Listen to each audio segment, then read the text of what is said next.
Digamos que la tecnología por sí sola no se adopta sola, ¿sí? Y que al final estamos hablando con personas. Y lo que voy a hablar, obviamente, entendiendo que el sector privado tiene ciertas regulaciones y dinámicas que es diferente al sector privado, pero independientemente de esas regulaciones y dinámicas, creo que el manejo del cambio se puede dar. Y mientras voy hablando, seguramente ustedes pueden ir pensando cómo podría incorporarse este manejo a lo que es las organizaciones en el gobierno de Guatemala. Voy a hacer la presentación. Mientras esté presentando no voy a poderlos ver porque tengo una sola pantalla. Yo estoy en este momento, me encuentro en Chile, no, mi sede es en Estados Unidos, pero estoy en Chile y estoy en las oficinas de uno de los socios de negocios nuestros acá en Chile. Entonces voy a empezar a proyectar y cualquier cosa me pueden interrumpir por voz porque no voy a ver eh, no voy a ver los mensajes de texto. Voy a empezar a compartir pantalla antes de que se me olvide porque más de una vez he empezado a hablar sin, y lo voy a poner en modo presentación.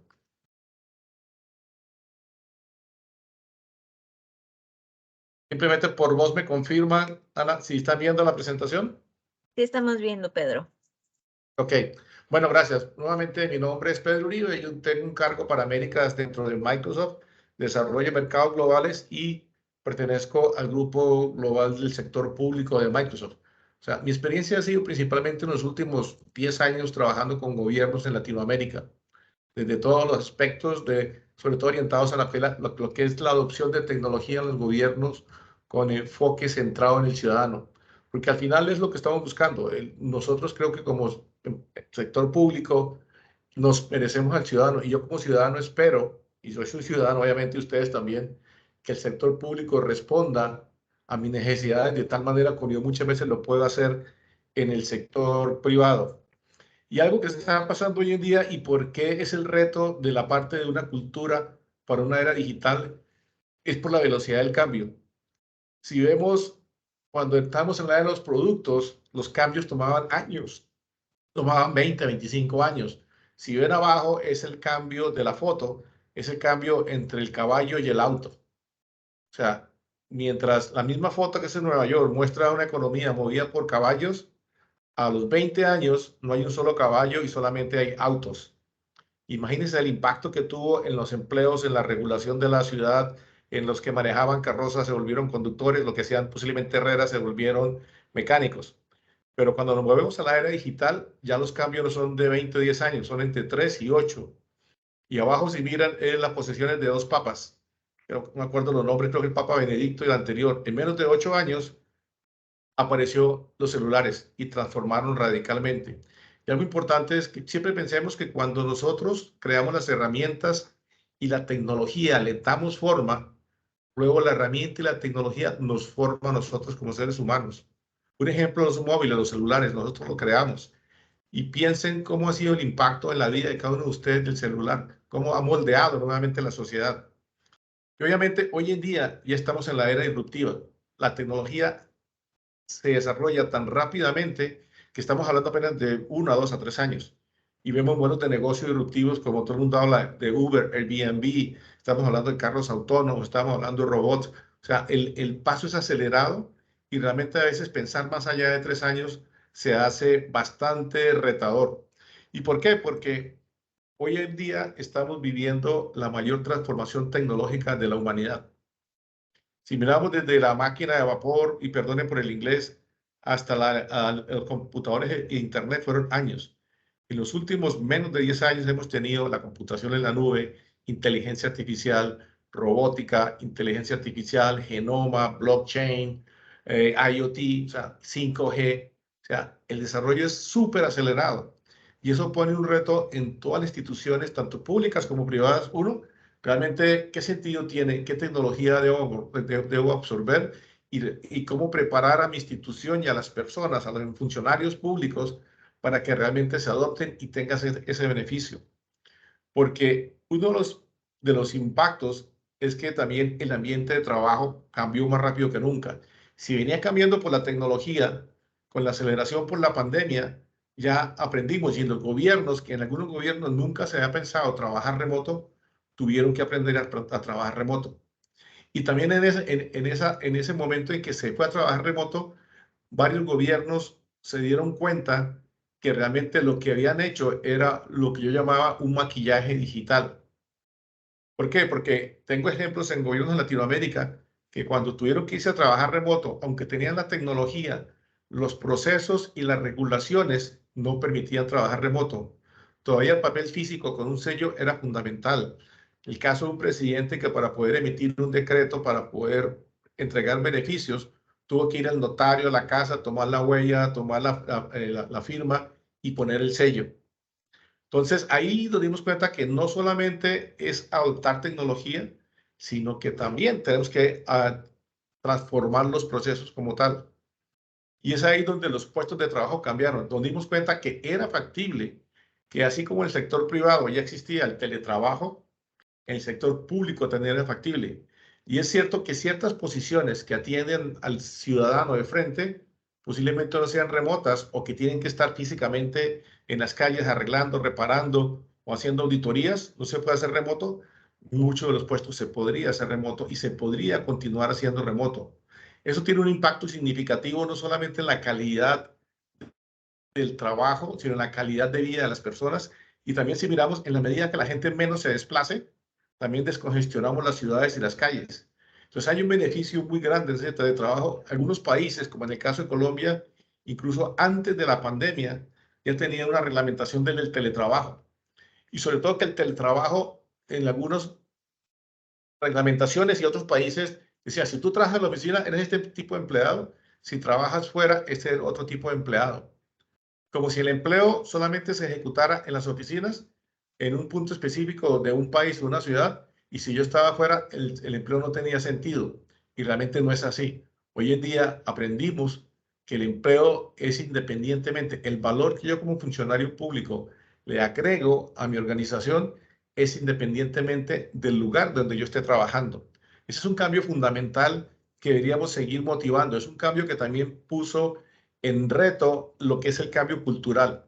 Y un ejemplo que sí es público, lo hablé con la ministra de Transporte de Colombia, que durante muchos tiempos ella trató de que las personas trabajaran de forma colaborativa, usaran herramientas como esta que están usando aquí, Teams, ¿sí? Y el equipo de tecnología le decía, no, que eso tomaba 2 años, que había que hacer la implementación, el cambio, el entrenamiento, que era complicado.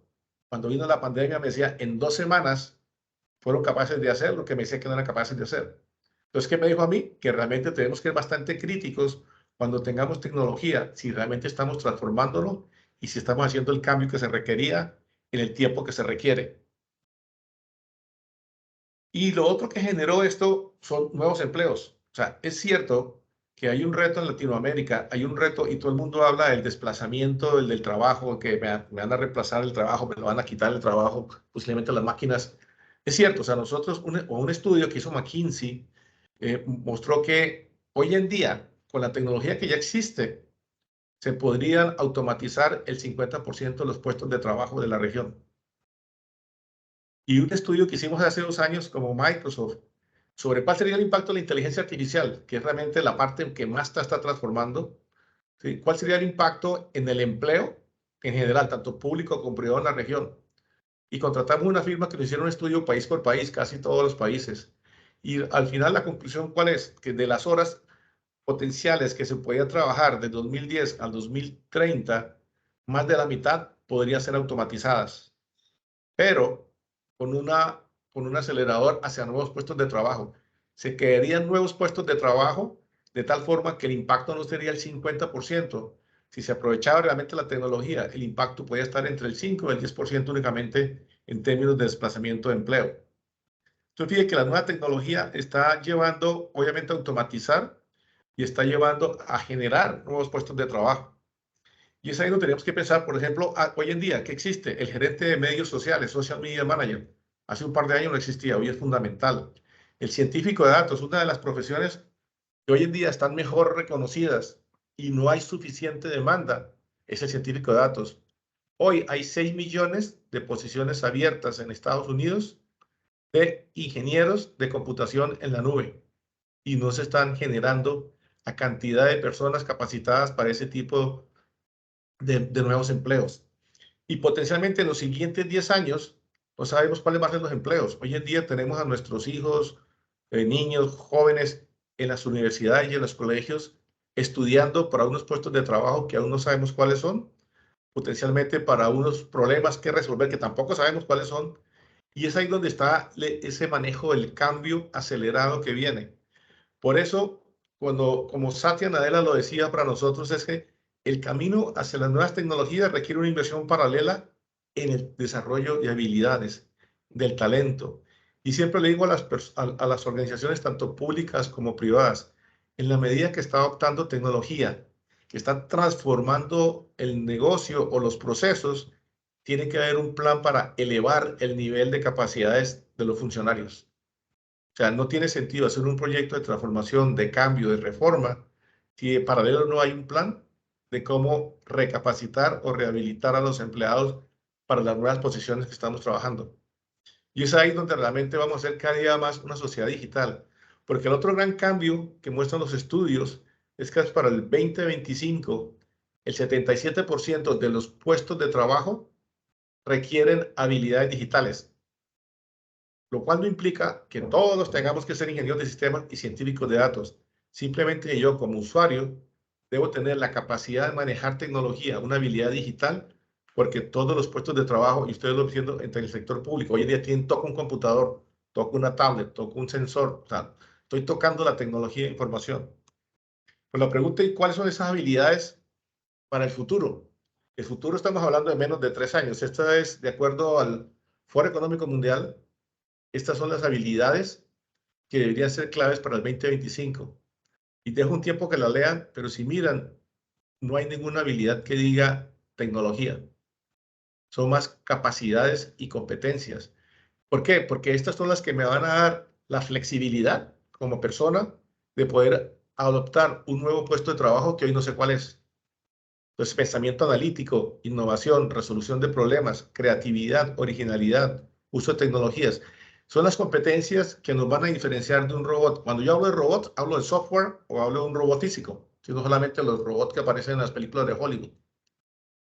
Pero esa automatización, si yo trabajo, si mi puesto de trabajo es como un robot, hago cosas repetitivas, seguramente se va a automatizar. Si yo también aprendo como un robot, que es que tomo una serie de datos para aprender una posición de trabajo, que luego se vuelve repetitiva, seguramente se va a automatizar. Y estas competencias son las que hoy en día, con la inteligencia artificial, aún no están automatizadas. Y es ahí donde nosotros estamos llevando, digo yo, nosotros tenemos que empezar a desarrollar habilidades que antes se llamaban soft o blandas, para mí ya son las duras. Son las que potencialmente a hoy la inteligencia artificial no está automatizando, son las que nos hacen más humanos. Y es ahí donde tenemos que tener el foco, tanto ustedes como personas y las organizaciones, a donde capacitamos los empleados, porque nos va a dar esa flexibilidad para trabajar. Y es ahí donde las organizaciones no se vuelven digitales. Si yo adopté un software de manejo de atención al ciudadano, si es un software en el caso tributario para hacer analítica de datos o para mejorar la experiencia del contribuyente, simplemente por adoptarla no me volví digital, a menos que mis colaboradores, mis funcionarios públicos se vuelvan digitales. Y es ahí donde la industria, y disculpen nuevamente el inglés que no lo puede traducir, la industria que está haciendo recapacitación, lo que se llama reentrenamiento, es tomar a la fuerza laboral que tengo, a los funcionarios públicos y empezar a capacitarlos en las nuevas tecnologías y en las nuevas competencias. Y ahí empieza el manejo del cambio.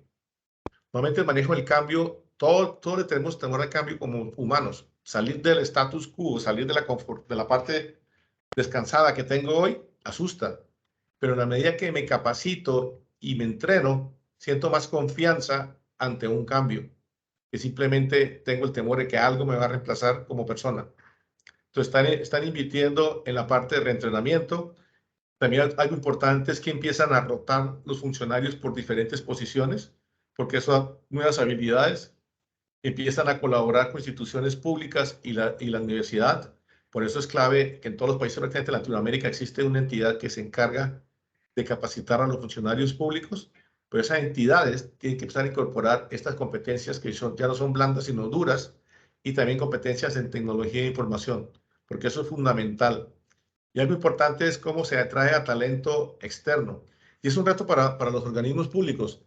Si yo voy a traer un científico de datos a un gobierno, es un reto porque esa posición es bien demandada, o sea, bien requerida, y seguramente las condiciones que le da un sector privado pueden superar las que le da el sector público. Pero el sector público tiene algo fundamental que muchos de los jóvenes están buscando, es impacto en la sociedad. Si usted habla con las nuevas generaciones, sobre todo la Z y la que está generando ahora, ellos evalúan no solamente la parte económica y beneficios, sino ellos se comprometen con un propósito.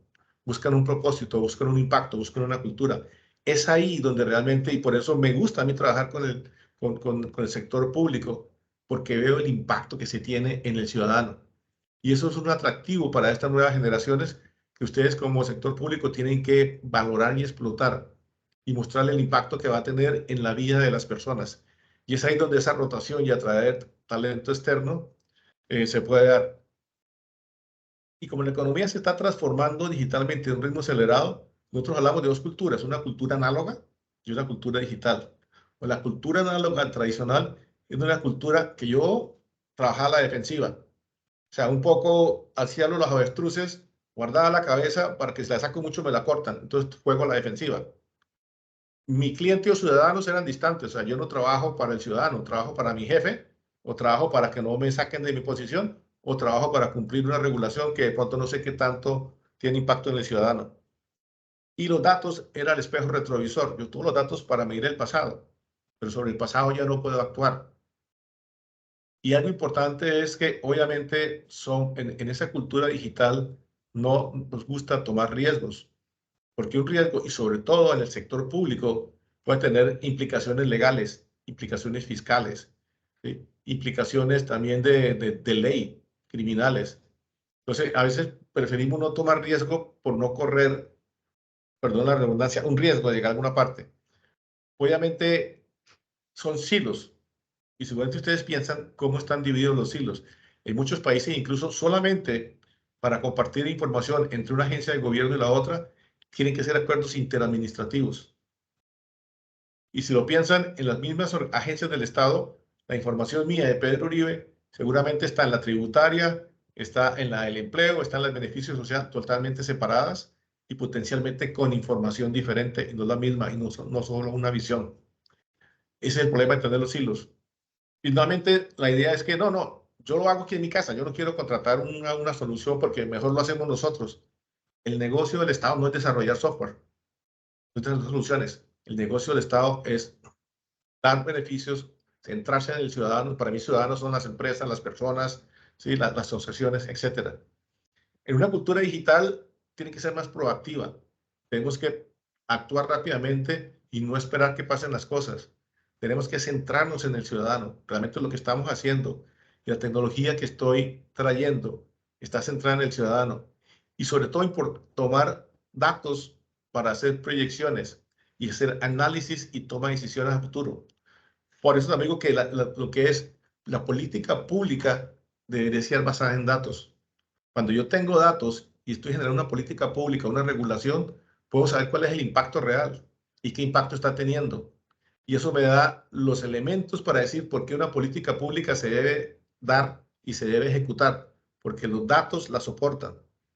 Y obviamente en este ambiente que es tan acelerado, pues hay ser capaces de hacer, un proyecto corto plazo, mide el impacto, si puede fallar, no importa, o sea, yo no quedo marcado como que fallé, tenemos que empezar a hacer ese ciclo rápido de desarrollos, de voy, pruebo, si no funciona me devuelvo a la mesa de dibujo, vuelvo y lo hago, ¿sí? Tengo que trabajar con una forma de que escucho, aprendo, menos jerarquías, equipos más colaborativos, funcionales, con redes de experiencia, no solamente de los funcionarios, del exterior. Los ciudadanos pueden traer buenas ideas, ¿sí? Y sugerencias de cómo mejorar.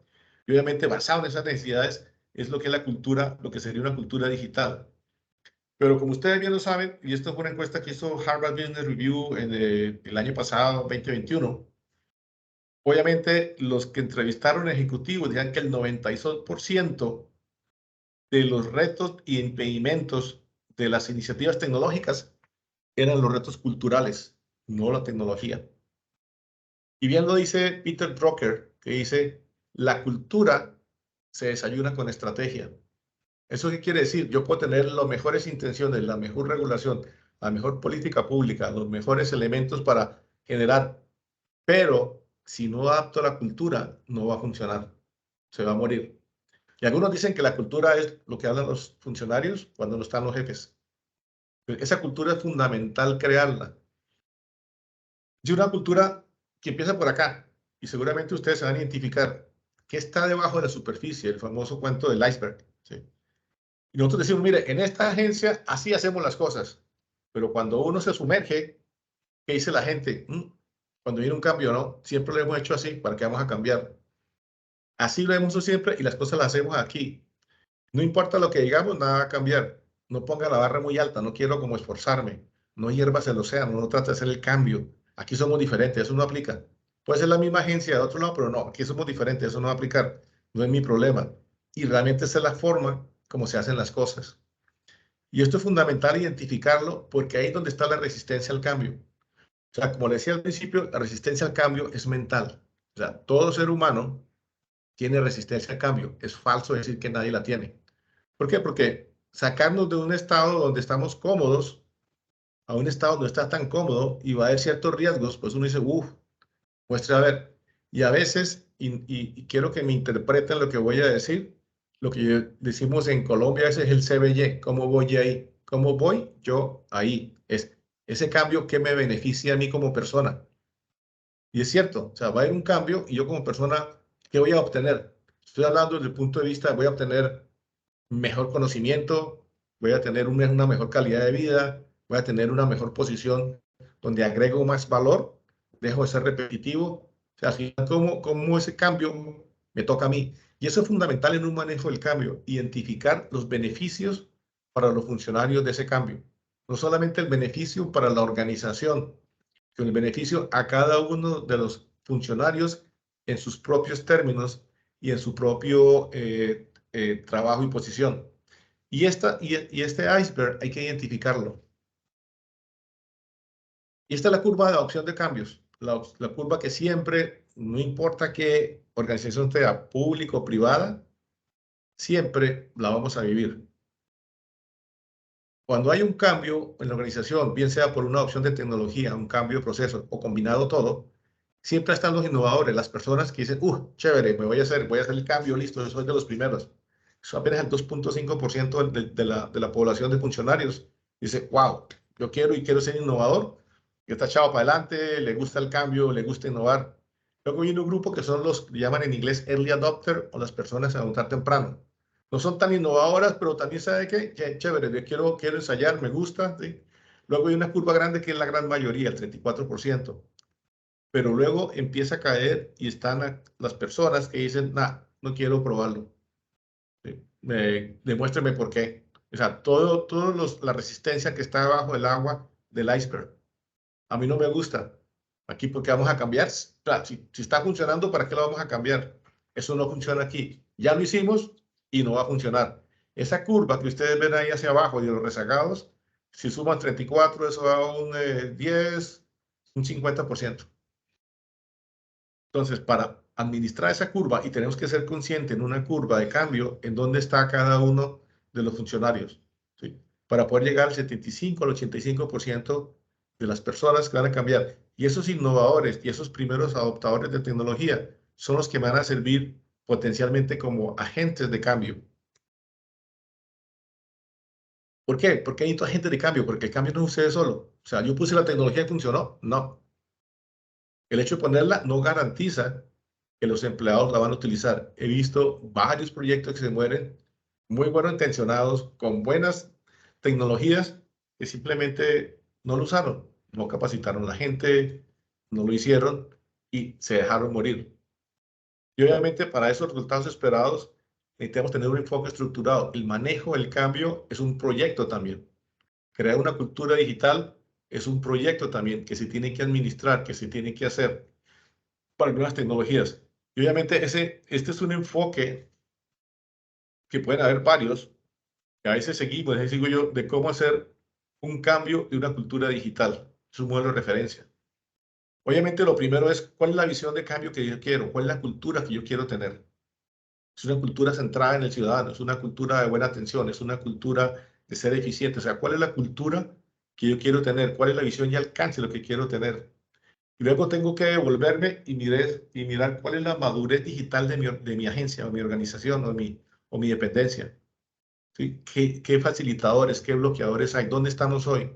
Cuando yo tengo la visión y tengo una madurez de la cultura digital, puedo sacar una hoja de ruta. Ahora quiero llegar de A a B y un plan para impulsar el cambio. Y algo importante, hay que incorporar a ejecutivos que patrocinen el cambio. Directores, ministros, viceministros, el nivel más alto de su organización tiene que estar involucrado en el cambio. Hay que incorporarlos, hay que incluirlos, porque los mensajes que ellos hacen es poderoso. El cambio siempre es de arriba hacia abajo y de abajo hacia arriba. Yo tengo que incorporar a esos patrocinadores que son los líderes. Y obviamente, mirar qué tan preparados estamos para introducir ese cambio, esa nueva tecnología. Y a esos líderes tenemos que hacerle un compromiso de que ellos tienen que comunicar, tienen que liderar. Y algo importante que es una buena idea es cómo creo una academia de líderes digitales. ¿Eso qué es? Funcionarios, aquellos innovadores, adoptadores tempranos, los traigo, los capacito y se me vuelven mi agente de cambio. Porque son las personas que son parte de los empleados, de los funcionarios, son sus amigos, son sus colaboradores, son sus cercanos, se sientan en la misma, posiblemente en la misma oficina. Y si veo una persona que está motivada y esa persona me dice, mire, ve, chévere el cambio, venga, lo miramos, esto es lo que va a pasar. O sea, si se motiva, esa academia empieza a reclutar más y más esos líderes de cambio. No tienen que ser los gerentes, ni los directores, ministros, personas, funcionarios que les gusta el cambio, que son innovadores y que lo estoy formando para que me ayuden a las personas que están en resistencia hacia atrás, que son los que están rezagados, se muevan.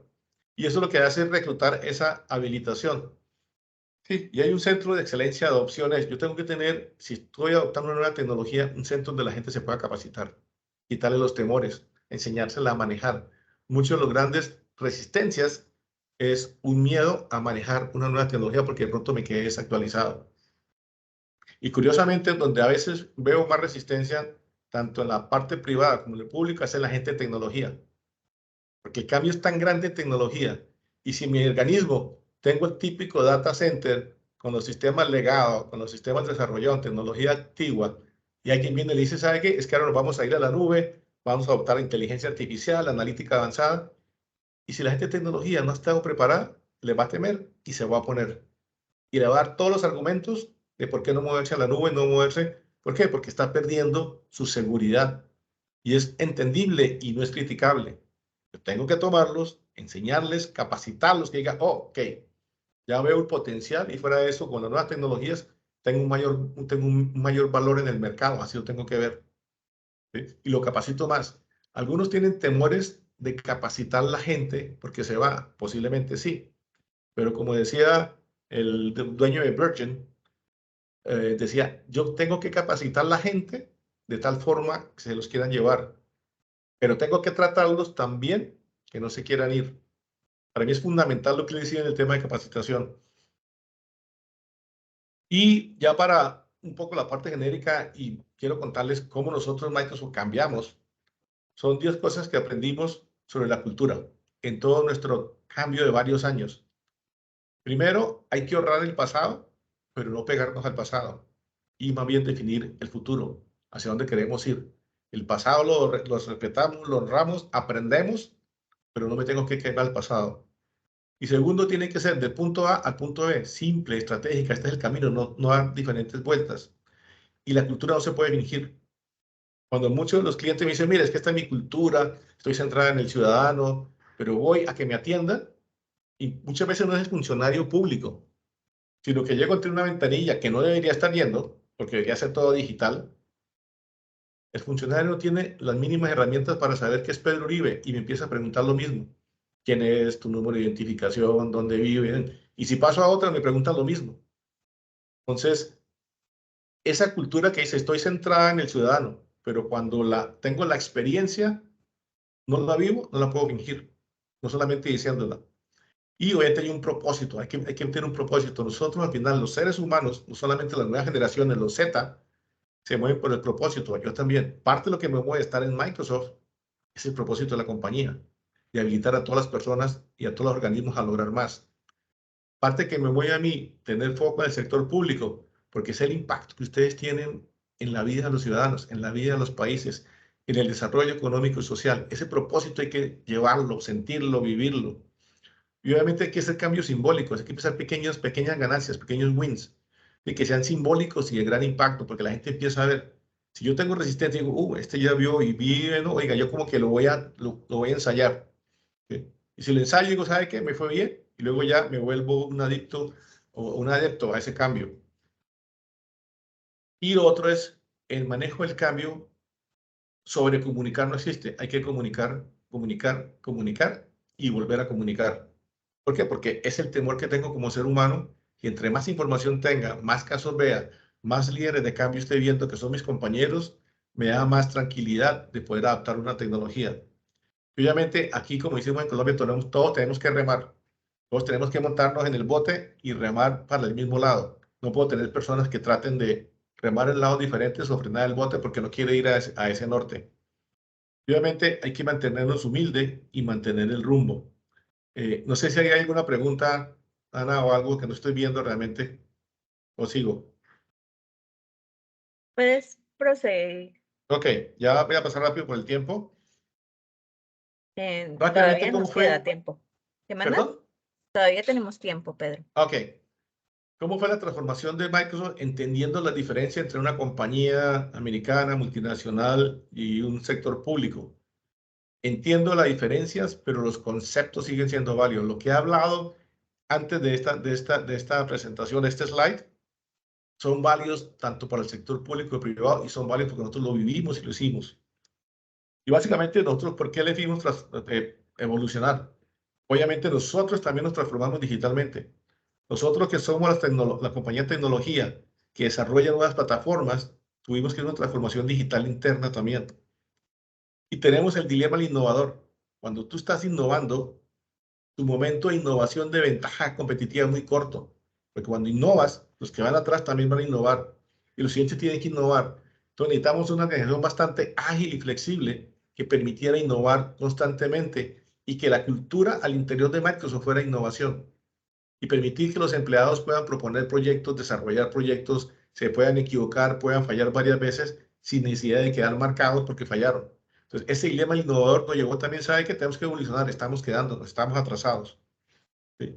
Y obviamente teniendo la fuerza de trabajo, las nuevas personas, los nuevos empleados están llegando de generaciones nuevas, donde sus valores y conceptos son diferentes, donde se mueven por un propósito, donde quieren tener flexibilidad en la forma como trabajan, son creativos. Tenemos que trabajar también para poder adaptar una organización que venía de muchos años a un nuevo ambiente laboral. Y las tendencias del mercado. Hay escasez de talento y la sigue habiendo. La transformación del puesto de trabajo que hablé, la vivimos nosotros. Principalmente, incluso nosotros desde antes de la pandemia ya teníamos una cultura de teletrabajo. Yo como viajo tanto, cuando estoy en mi casa no voy a la oficina, voy máximo al mes, 1 o 2 días. Y más por ver personas, porque al final pues, nosotros somos animales sociables. O sea, ahora que estoy viajando, veo la diferencia. Yo no estoy diseñado para ver una pantalla en 2 dimensiones todo el tiempo. Yo tengo que ver a las personas, verle la cara, tocarlas, saludarlas, volverlas a abrazar, sentarse con un cliente en una cena y comunicarse personalmente es radicalmente diferente y eso no lo sabíamos hasta que lo perdimos. Por eso quiero volverlo a retomar. Y algo importante, nuestra cultura tenía que ser diversa. Nosotros tenemos gente de diferente religión, sexo, color, raza, pensamiento, porque eso es innovación. Si yo quiero innovar, yo tengo que tener abierta la mente a todos los tipos de pensamiento, todos los tipos de tendencia. Y obviamente la nueva moneda, el nuevo dinero es la cultura. Y teníamos que pasar de equipos formales, dinámicos de una compañía que se estaba quedando a equipos mucho más dinámicos. ¿Sí? Y obviamente lo primero, la cultura es el rey. Hace unos años decían esto, en Microsoft se ha creado una cultura corporativa disfuncional. Nos daban por quebrados. Incluso cuando ponían un organigrama en Microsoft para hacer chistes, ponían personas disparándose unas a otras. O sea, era una organización que obviamente tuvo su éxito como todos, estaba llegando a un punto donde si no se transformaba, desaparecía. Y el capítulo 2 fue, pero un nuevo día, vino un nuevo presidente, Satya Nadella, y transformó la empresa. No solamente la cultura, sino el concepto. Dijo, para mí es la nube. Somos una empresa de servicios. Vamos a irnos hacia la nube primero y a un ambiente móvil. Vamos a focalizarnos y tener una visión con propósito. Y si miran, esta es la misión de Microsoft. En ningún lado ustedes ven ni software ni tecnología. Nuestra misión es cómo empoderamos a cada persona y a cada organización en el planeta para lograr más. No hay tecnología. Y esto nos mueve y realmente lo estamos haciendo. El impacto que tiene Microsoft en el punto de desarrollo económico y social. Porque sí somos una compañía comercial, sí, no somos una fundación, pero tenemos grandes proyectos en temas de medio ambiente, en temas de diversidad, en temas de derechos humanos, en temas de discapacidad. O sea, tenemos el concepto completo porque queremos hacer la diferencia. Y también foco. Esto es Microsoft. Tenemos la parte de juegos Xbox, tenemos la parte de la vida y muerte de las personas, el lugar de trabajo moderno, las aplicaciones de negocio, infraestructura, data en AI. Y esto, sobre esto que hay, la nube. O sea, nuestro mantra es la nube y hoy día el mantra es data en AI. Y lo que decía Satya, el presidente decía, yo no quería que, esta es la cultura de Satya, es cosa de Satya. Es una cultura que queríamos meter dentro de la organización. Y ahí es donde vimos todo el cambio de las, y si habla con cualquier empleado de Microsoft, le va a repetir cuál es nuestra misión, qué es lo que estamos haciendo en medio ambiente, más allá de los términos comerciales, porque esa es la cultura que queríamos crear, es una cultura que hicimos y cómo la hicimos. Y básicamente nosotros antes éramos en Colombia decimos los sabiondos o los sabelotodos. ¿Sí? Teníamos un orgullo, teníamos un ego muy alto, éramos críticos, nos criticábamos todo, no queríamos, teníamos miedo, no queríamos innovar, éramos aislados, no hablábamos con nadie, todo el mundo era nuestro enemigo, queríamos competir con todos, queríamos ser los héroes y era muy individualista, a una cultura donde aprendemos de todo. O sea, no sabemos, sino que queremos aprender de todo, donde nos apoyamos, hay una cultura de valientes que proponen ideas, miramos el mundo externo, trabajamos en equipo y lo dejé en inglés, un concepto de One Microsoft, de tener siempre la imagen de un solo Microsoft, no importa con qué área de organización esté hablando, con qué empleado de Microsoft esté hablando, es tener eso. Y nuestra mentalidad cambió radicalmente. Pasamos de tener una mentalidad fija a una mentalidad de crecimiento. En esto hay un libro muy bueno que se llama Growth Mindset en inglés, que es mentalidad de crecimiento, que prácticamente fue el que definió nuestra forma nueva de trabajar. En una mentalidad fija, básicamente, yo sabe que mi capacidad es limitada, yo no puedo prosperar más. Inteligencia está predeterminada, ¿para qué me esfuerzo? No corro riesgos, mejor me cuido la cabeza que no me la corten, ¿sí? Quiero parecer inteligente, el ego, o sea, yo quiero parecer no lo sea, ¿sí? Y evito desafíos porque el fracaso se ve mal y me pueden cortar. A una mentalidad de crecimiento, donde nosotros estamos convencidos que cualquiera puede desarrollar cualquier habilidad, que la inteligencia se puede desarrollar, no está limitada. Yo me puedo cambiar una posición nueva y me la pueden dar porque saben que esa capacidad existe y la puedo desarrollar la inteligencia, que conduce a un deseo de aprender. Permanentemente queremos aprender, no somos el sabelo todo. ¿Sí? Somos ahora humildes diciendo, ¿sabe qué? No lo sé, venga, lo aprendo. Y algo importante, creamos una cultura de innovación interna, de aceptar desafíos y de ver el fracaso como esencial. Ahí dice el dominio, es una traducción como esencial para hacer el máster, para dominar mi tema. ¿Sí? Y incluso y si salimos y hablando de fracaso, y si vamos a los startups, a nuevas empresas, sobre todo en el Silicon Valley, muchas de esas fracasan. Y algunos le dicen, ¿sabe qué? Es que no has fracasado lo suficiente para ser exitoso. Si vengo a Latinoamérica, una startup fracasa y queda marcado por los bancos, marcado por la agencia tributaria, prácticamente no volver a surgir. Mientras que ese fracaso es un camino al éxito. Y así lo estamos viendo como mentalidad de crecimiento. Si pueden comprarse el libro de Growth Mindset o Mentalidad de Crecimiento, es un buen libro para leer también como desarrollo personal. Y esta es nuestra cultura, sencilla, clara. Estamos obsesionados por los clientes. Los clientes sí están en el centro. Nuestra cultura es diversa e inclusiva. Nosotros contratamos de todos los colores, de todas las religiones, de todas las orientaciones sexuales que hay, de todo tipo de discapacidad. Incluso nosotros tenemos personas con discapacidad como desarrolladores. Tenemos invidentes desarrollando software para invidentes. Los que tienen el síndrome de Down son muy inteligentes y tenemos análisis científicos de datos con ese síndrome. sea, hacemos realmente lo que es, yo digo, la cultura no se puede fingir. Si yo digo que soy diverso e inclusivo y los invito a Microsoft, se van a dar cuenta que es cierto. O sea, nuestra diversidad nos hace enriquecer nuestros productos y servicios y ser mucho más innovadores y tener el concepto de un Microsoft. O sea, nadie dice, no, es que esa no es mi área, esa es la área de juegos. El que habla con una persona de Microsoft está hablando con Microsoft en general. Y algo importante, hacer la diferencia. Por eso tenemos iniciativas, por ejemplo, inteligencia artificial para el bien. Tenemos proyectos, si tienen alguno de ustedes un proyecto de inteligencia artificial, por ejemplo, para el medio ambiente, nosotros podemos evaluarlo, apoyarlo con científicos de datos y con recursos. Para el medio ambiente, para discapacidad, para derechos humanos, ¿sí? Para responsabilidad social, para conservar el legado histórico de los países. Nuestro compromiso con el medio ambiente es total. Todos nuestros centros de datos de nuestra nube se mueven con energías limpias. Y eso es algo fundamental, algo que se llama la tecnología verde.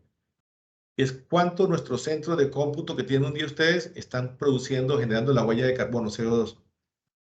Y eso antes no se medía, porque los centros de cómputo consumen, sobre todo en la parte de refrigeración.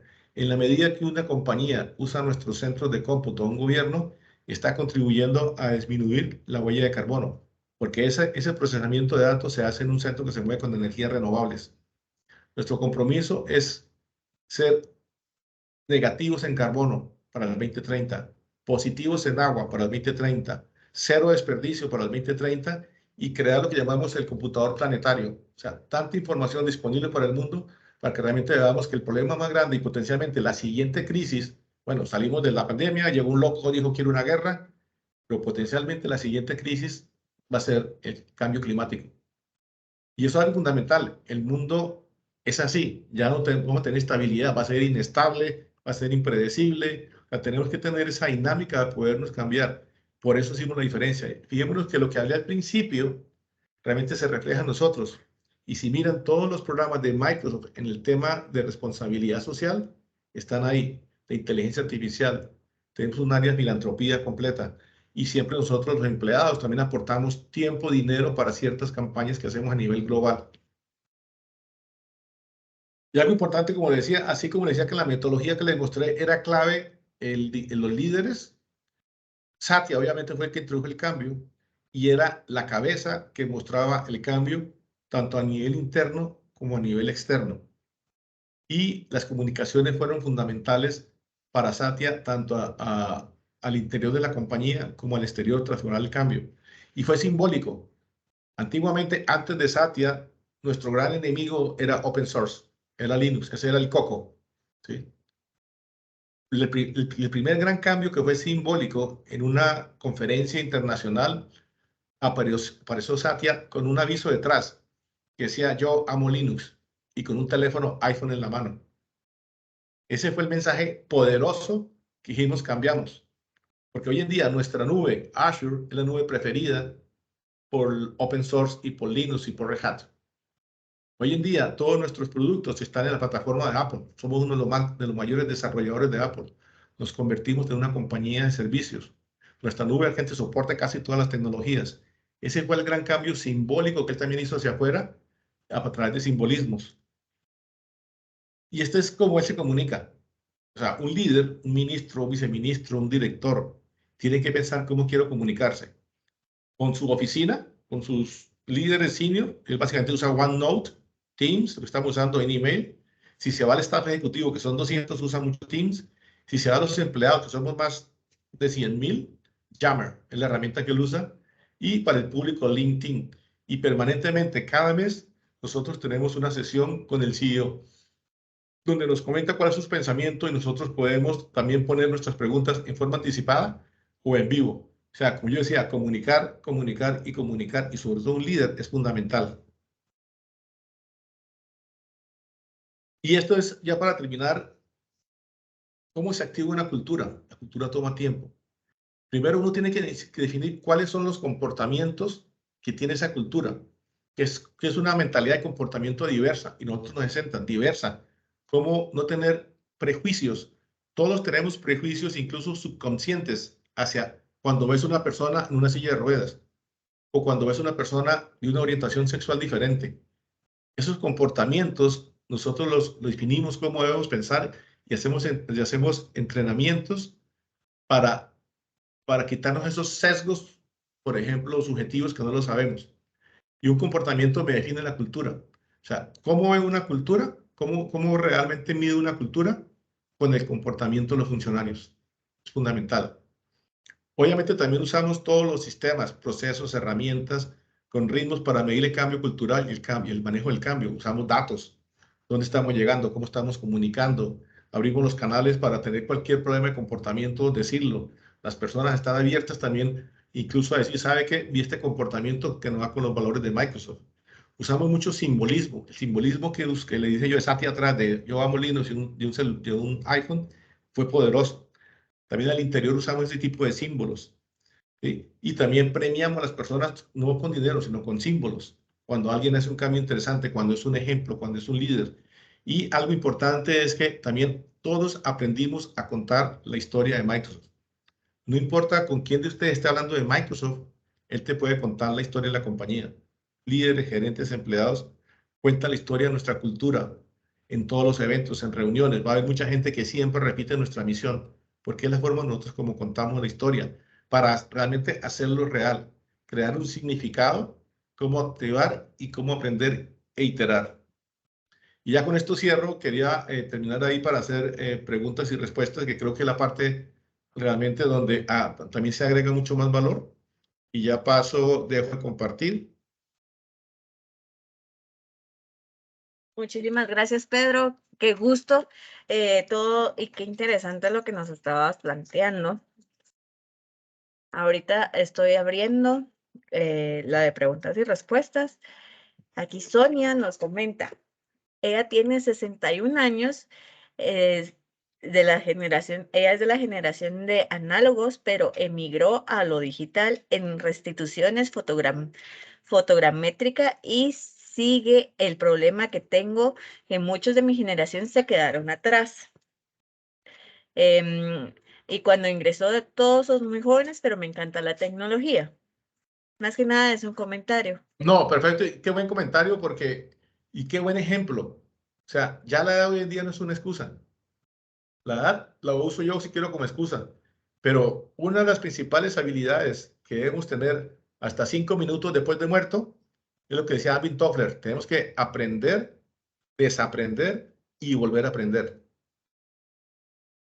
O sea, posiblemente lo que hemos aprendido en los siguientes 2 años ya no nos sirve. Tenemos que reaprender. Y eso es constante. Es que tanto realmente yo quiero aprender. No importa la edad que tenga. Y qué buen ejemplo. La felicito porque es un ejemplo que se puede dar. El hecho que yo tenga 60 años, 62, 63, no es un impedimento para cambiar hoy en día. Eso ya está borrado en nuestra cabeza. Desafortunadamente en Latinoamérica todavía pensamos que alguien de más de 50 años ya más o menos pasó su etapa productiva. Aquí nos hacen otro comentario, Pedro. Ground Mindset, ¿dónde se puede, o sea, dónde se puede comprar? Porque indicar el autor, porque existen varios libros con ese Ya título. lo muestro. Eso se consigue, obviamente, se lo voy a decir en Amazon. Y Ok. ya, si me regala 2 segundos, ya le digo el autor porque tiene razón, ¿sí? Y es un libro que fue el que tomamos como base de nuestra cultura, ¿sí? Es un libro por un psicólogo, ya estoy viendo aquí.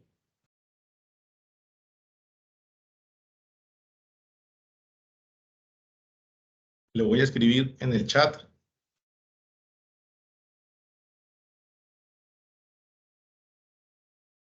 Y lo conseguí en Amazon.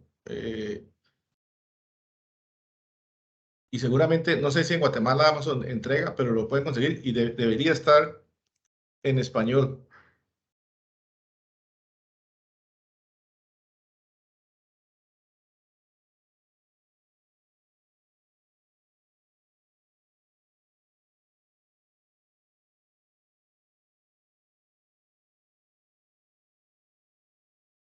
Hijo, son 2 autores. Ya les voy a copiar aquí.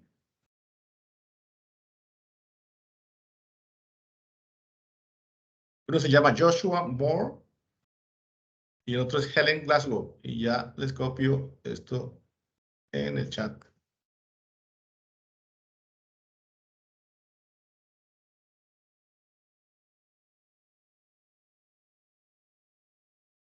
Déjame acá, lo estoy copiando, Joshua Moore.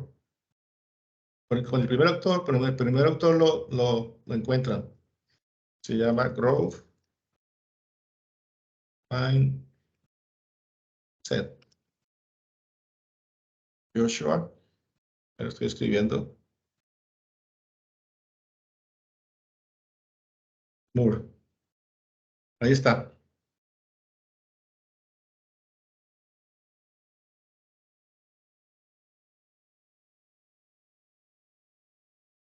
No te escucho.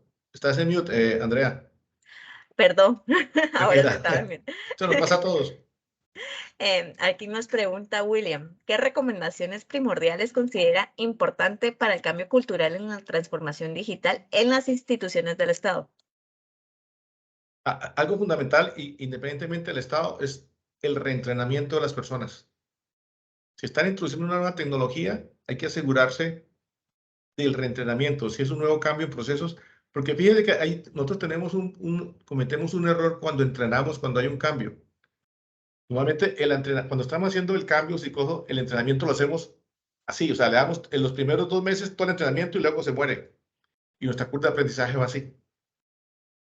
Entonces, el nuevo plan de reentrenamiento tiene que ser una curva. No tengo que darle todo, 2 semanas de entrenamiento, 3 semanas y se acabó, porque no lo capturo todo, sino hacerlo más en la forma en que yo voy a evolucionar. ¿Sí? O sea, eso es fundamental. Para mí, reentrenar es fundamental y es el principal motivador de cambio. El segundo, obviamente, abrir los canales para que los empleados puedan expresar sus temores, ¿sí? Y que los líderes se comprometan realmente con el cambio, ¿sí? O sea, que ejecuten lo que dicen y que ejecuten lo que hablan. Eso es fundamental, que es el liderar, por ejemplo. Muchas gracias, Pedro. Aquí tenemos un comentario de Fernando que nos dice, todo el resultado de mis cálculos están en forma análoga. Estoy pasando todo lo anterior a digital. Lleva tiempo, pero es necesario. Tengo casi 73 años. Felicitaciones y todavía me da miedo la tecnología. Es válido, o sea, el que no diga que le tiene miedo al cambio es mentiroso, ¿sí? El que diga que cuando no hablar en público le da miedo es mentiroso, o sea, todos sentimos algún temor. Lo importante no es paralizarse por el miedo, es enfrentar el miedo. Y le voy a dar ¿cómo se llama? A Fernando un ejemplo. Mi tío tiene 97 años. La primera vez que tocó un computador y le enseñé fue a los 93. La primera vez que vio un celular y usó WhatsApp fue a los 93.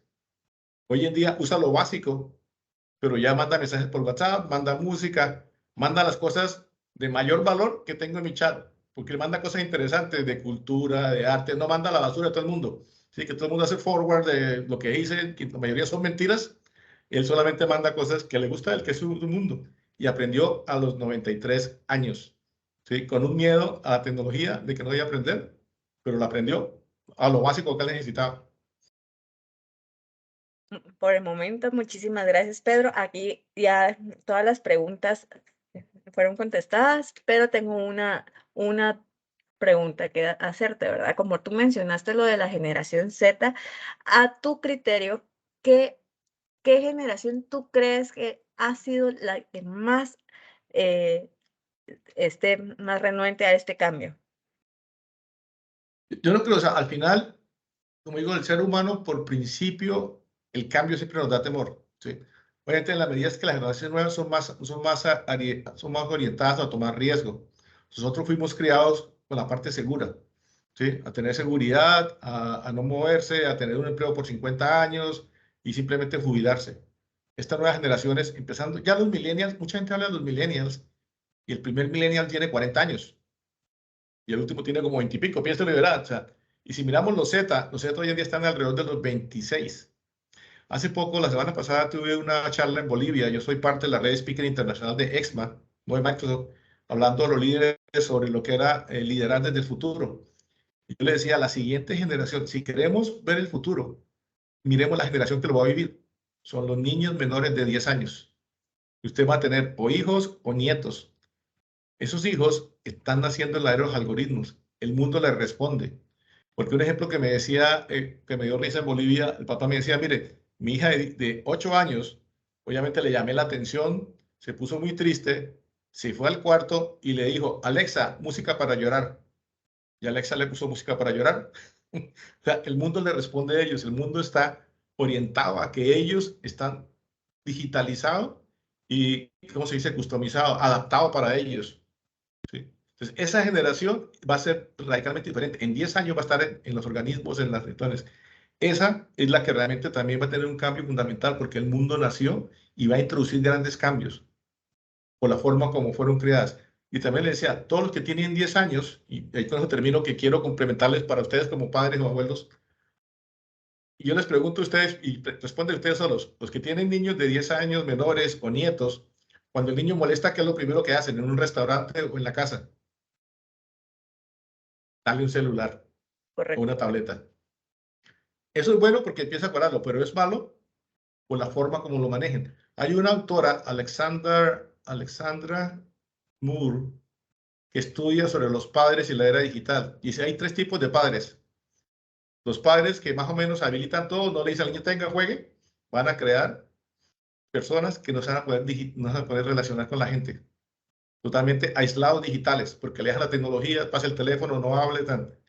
Están los limitadores, que le apagan todo. Si usted no usa nada, los va a tener en un mundo totalmente exiliados porque no sabe manejar. Y está el padre mentor que sabe balancear los 2 temas. Eso van a ser los jóvenes que van a prosperar porque tienen el balanceo entre el uso de la tecnología y las habilidades que somos como humanos. Ya con eso cierro ahí, Andrea, comentario. Muchísimas gracias. Qué buena presentación. Y todo lo que acabas de decir es completamente cierto, porque cuando uno llega a un restaurante, los niños molestan y eso sí es, uno les pasa el celular y ahí se aíslan, ¿verdad? Ahí, por ejemplo, van a producir personas aisladas del mundo y de las personas. No se van a poder relacionar. Sí, pero tú les dices, busca algo y lo hacen del buscador de Google y desde el micrófono y ahí no saben escribir. Claro, pero digo yo, el mundo le va a responder. Ellos, el mundo es para tocar. Correcto. O sea, yo tengo niños que tocan la televisión porque están acostumbrados a tocar las pantallas, el teléfono. Van y tocan las pantallas. Para ellos el mundo Ujú. es así. Y el mundo les va a hablar, les habla Alexa, les habla Siri, les habla Hey Google. O sea, el mundo les habla y les responde.